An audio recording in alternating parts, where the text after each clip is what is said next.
Aceh, sebuah nama yang terukir dalam sejarah panjang peradaban Nusantara, dikenal sebagai Serambi Mekah.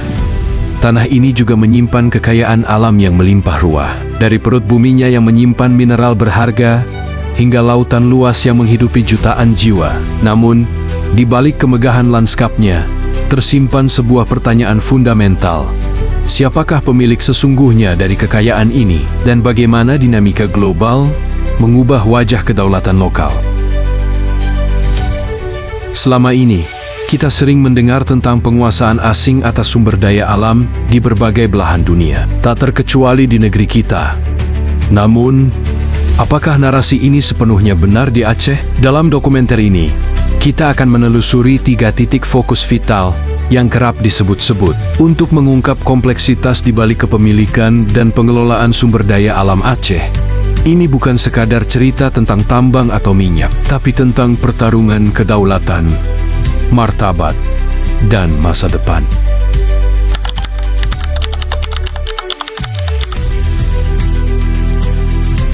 Perjalanan kita dimulai di Biutong Ateuh, Panggalang, sebuah permata tersembunyi di pedalaman Aceh.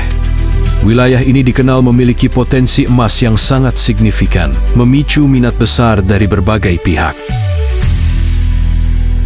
Sejarah mencatat bagaimana perusahaan-perusahaan tambang, baik dari dalam maupun luar negeri, pernah berupaya menancapkan kukunya di sini, seperti PT EMM, dan kemudian PT Bumi Mentari Energi.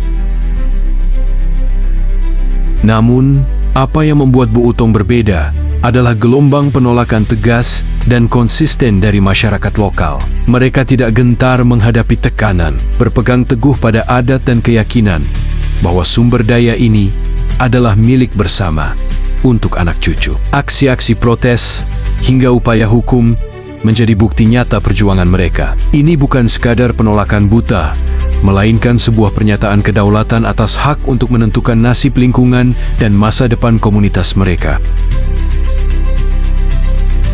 Ironisnya, di tengah narasi potensi emas, Beutong juga sering mencuat dalam berita terkait isu lain, penemuan dan perburuan ladang ganja oleh kepolisian. Sebuah kontras yang miris antara kekayaan alam yang disasar industri besar dan aktivitas ilegal yang juga tumbuh subur. Beutong adalah cerminan kompleksitas pengelolaan sumber daya di wilayah yang rentan.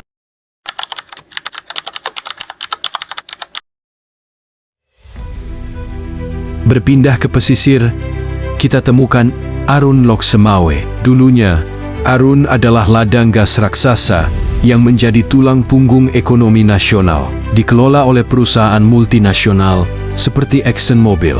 Namun, kini, Arun bertransformasi menjadi kawasan ekonomi khusus, Arun Lok Semawe, sebuah upaya ambisius untuk menghidupkan kembali denyut ekonominya pasca era migas. Saat ini, Arun dikelola oleh PT Patriot Nusantara Aceh Patna, sebuah konsorsium yang didominasi oleh entitas-entitas nasional dan BUMN strategis seperti PT Piat, PT Pertamina, dan PT Pelindo I. Ini adalah langkah maju dalam mengkonsolidasikan kepemilikan dan pengelolaan aset vital di tangan anak bangsa. Namun, dinamika kepemilikan tak sesederhana itu. Meskipun ada upaya nasionalisasi dan otonomisasi, daya tarik potensi migas di sekitar Arun tetap memikat investor global. Perusahaan asing seperti Kuwait Foreign Petroleum Exploration Company misalnya, menunjukkan minat kuat untuk berinvestasi dalam eksplorasi dan produksi migas di lepas pantai Aceh. Ini menunjukkan bahwa meskipun struktur pengelolaan berubah, arus modal dan teknologi global tetap mencari jalannya ke sumber daya strategis.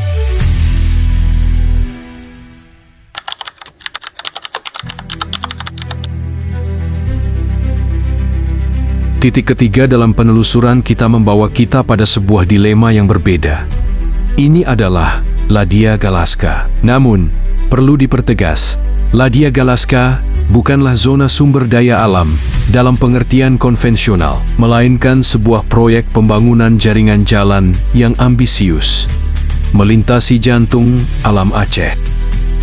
Meskipun proyek ini digadang-gadang akan meningkatkan konektivitas dan memicu pertumbuhan ekonomi di wilayah-wilayah terpencil, justru memicu perdebatan sengit dan gelombang protes dari para aktivis lingkungan dan masyarakat adat. Kekhawatiran utama adalah dampak irreversible terhadap ekosistem hutan yang vital, habitat satwa langka, dan sumber mata air bagi masyarakat sekitar.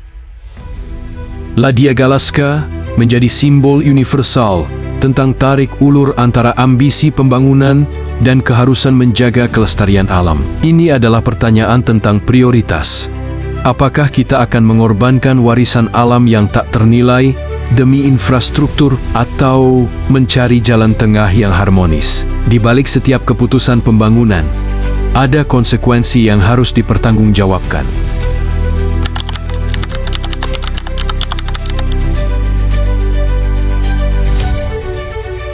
Penelusuran kita atas Butong Arun dan Ladia Galaska mengungkap sebuah kebenaran yang lebih kompleks daripada sekadar narasi penguasaan asing. Yang muncul adalah gambaran dinamis tentang perjuangan kedaulatan, upaya mengkonsolidasikan kepemilikan nasional, dan dilema abadi antara pembangunan dan pelestarian.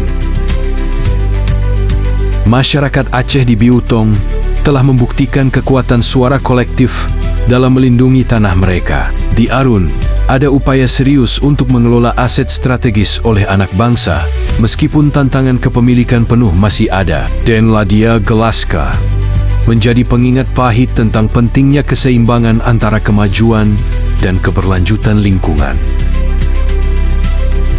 Kekayaan alam Aceh memang memikat, menarik minat dari berbagai penjuru dunia. Namun, kisah-kisah dari Butong, Arun, dan Ladia Galaska menegaskan satu hal, bahwa kepemilikan sejati bukan hanya tentang izin atau kontrak, melainkan tentang hak rakyat untuk menentukan nasib mereka sendiri, mengelola tanah airnya dengan bijak, demi kemakmuran yang adil dan berkelanjutan.